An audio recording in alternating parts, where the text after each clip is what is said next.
Bismillahirrahmanirrahim. Assalamualaikum warahmatullahi wabarakatuh. Jumpa lagi dengan saya Eri Abdul Rahim di channel saya. Channel ini adalah channel yang banyak membahas tentang seputar alam jin, gangguan sihir dan ain, juga terapi ruqyah syariah secara mandiri. Kaum muslimin yang dimuliakan oleh Allah Subhanahu wa taala, ada yang bertanya kepada saya lagi, Ustadz, bagaimana cara mudah untuk mengalahkan jin saka?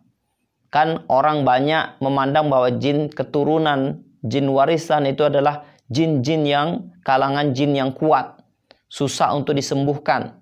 Dia terikat dengan perjanjian sehingga tidak bisa dikeluarkan dari tubuh kita kecuali perjanjian itu sudah terputus. Kaum muslimin yang dimuliakan oleh Allah Subhanahu wa taala, yang pertama yang harus kita ketahui bahwa setan itu lemah. Allah Subhanahu wa taala berfirman, "Inna kaida syaitani kana dha'ifa." Sesungguhnya tipu daya syaitan itu lemah. Yang mengatakan bahwa tidak bisa terputusnya ikatan perjanjian masa lalu itu adalah bisikan-bisikan syaitan. Dan kita harus meyakini bahwa ketika dilakukan ruqyah syariah, baik itu secara mandiri ataupun kepada ahlinya, maka kita yakini bahwa ikatan-ikatan sihir tersebut pun insya Allah akan terputus. Jadi jangan tertipu dengan tipuan-tipuan syaitan yang lemah. Allah Subhanahu wa taala juga berfirman, "Ya ma'syaral jinni wal insi in istata'tum an tanfudhu min aqtaris samawati wal ard." Hai manusia dan jin, atau hai jin dan manusia, kalau kamu merasa kuat maka tembuslah lapisan langit dan bumi. Ini tantangan dari Allah Subhanahu wa taala yang tidak akan mungkin bisa dilalui oleh manusia dan jin. Ini menunjukkan bahwa bangsa jin, sekalipun dia disebut jin saka, jin keturunan, jin warisan, sebetulnya adalah makhluk yang lemah, yang tidak punya kekuatan jika dibandingkan dengan kekuatan Allah Subhanahu wa taala. Satu ketika Rasulullah SAW membonceng sahabatnya. Kemudian ontanya tersandung, kemudian sahabatnya mengucapkan setan. Maka Rasulullah pun menegur sahabat tersebut, "Jangan kau ucapkan setan. Karena ketika engkau mengucapkan syaitan, maka syaitan akan membesar sebesar rumah. Tapi ucapkanlah bismillah, maka syaitan akan mengecil sekecil lalat." Ini adalah salah satu cara yang diajarkan oleh Rasulullah SAW, bahwa dengan mengucapkan bismillah, dan bismillah itu adalah salah satu zikrullah, zikir kepada Allah Subhanahu wa taala, itu menyebabkan syaitan mengecil sekecil lalat. Maka ketika kita mengamalkan zikir kepada Allah, mengamalkan ibadah kepada Allah, maka syaitan dipastikan melemah, syaitan dipastikan mengecil. Maka salah kalau ada orang mengatakan bahwa jin keturunan itu kuat, susah untuk disembuhkan. Maka jangan takut kepada syaitan. Kemudian yang kedua, jangan pernah menganggap mereka kuat. Karena ketika kita takut, kita menganggap mereka kuat, maka mereka menjadi kuat. Maka kita harus meyakini bahwa syaitan itu lemah, sehingga mereka lemah dan mereka mudah untuk dikeluarkan. Yang kedua yang harus kita lakukan adalah mendakwahi mereka. Kalau kita meyakini dalam tubuh kita yang merasuki tubuh kita, atau pasien kita adalah jin keturunan misalkan, maka dakwahin.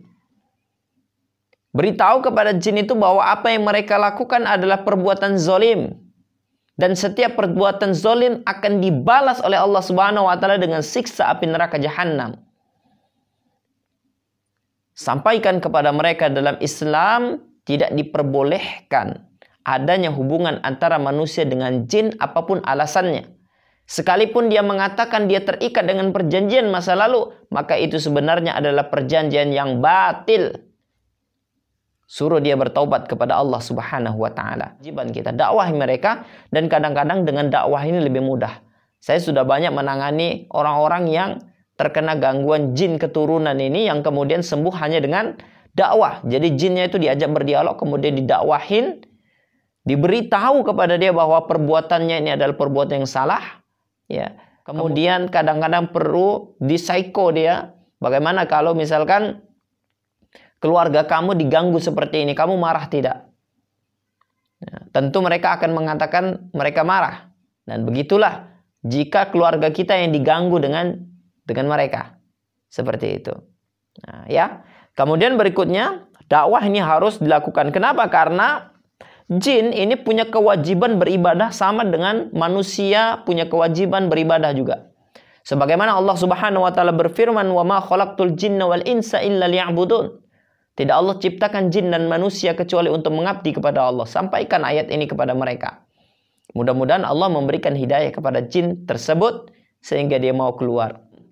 Afahasibtum annama khalaqnakum abatha wa annakum ilaina la turja'un. Sampaikan kepada mereka juga ayat ini. Apakah kamu mengira bahwa apa yang kamu lakukan kelak tidak dimintai pertanggungjawabannya di sisi Allah Subhanahu wa taala? Nah, ini akan mengetuk pintu hati mereka sehingga mereka mendapatkan hidayah Allah Subhanahu wa taala, bertobat dan mau keluar dari tubuh manusia. Yang ketiga yang harus kita lakukan ketika kita berhadapan dengan jin keturunan, jin sakka, adalah berdoa agar ikatan jin keturunan tersebut terputus dengan izin Allah Subhanahu wa taala. Bagaimana konteks doanya? Ya Allah ya Rabb, jika dalam tubuh hamba ya Allah ada ikatan-ikatan jin keturunan ya Allah yang dilakukan oleh orang-orang terdahulu saya, baik secara sengaja ataupun tidak sengaja, maka hamba memohon kepadamu ya Allah, putuskanlah ikatan-ikatan perjanjian tersebut ya Allah. Cukuplah bagi kami hanya bertawakal, meminta dan memohon pertolongan kepadamu saja ya Allah, bukan kepada bangsa jin. Kemudian syahadat, asyhadu an la ilaha illallah wa asyhadu anna Muhammadar Rasulullah. Maka kaum muslimin, ketika kita sudah mendoakan dengan doa ini, kalau bisa lakukan setiap habis sholat. Karena setiap habis sholat, doa itu diterima oleh Allah Subhanahu wa ta'ala. Maka insya Allah Allah akan kabulkan dan Allah akan putuskan ikatan perjanjian masa lalu antara manusia dengan jin yang dilakukan mungkin oleh orang-orang terdahulu kita, nenek moyang kita, kakek-kakek kita. Dan insya Allah semua itu akan terputus dengan izin Allah Subhanahu wa ta'ala. Kita harus yakin bahwa ketika kita berdoa Allah kabulkan. Wa idza sa'alaka ibadi anni fa inni qarib ujibu da'watad da'i idza da'an. Kalau umatku bertanya tentang aku, katakan aku dekat. Kalau mereka memohon, meminta kepadaku, maka aku akan kabulkan. Ini janji Allah Subhanahu wa ta'ala bahwa ketika kita berdoa kepada Allah, Allah pasti akan kabulkan.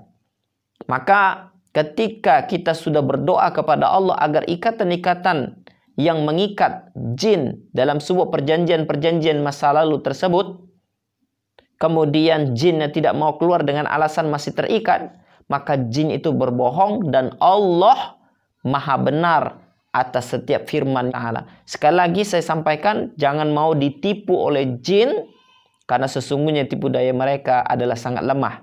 Inna kaida syaitani kana dha'ifa. Mudah-mudahan materi kali ini bermanfaat untuk kita semua.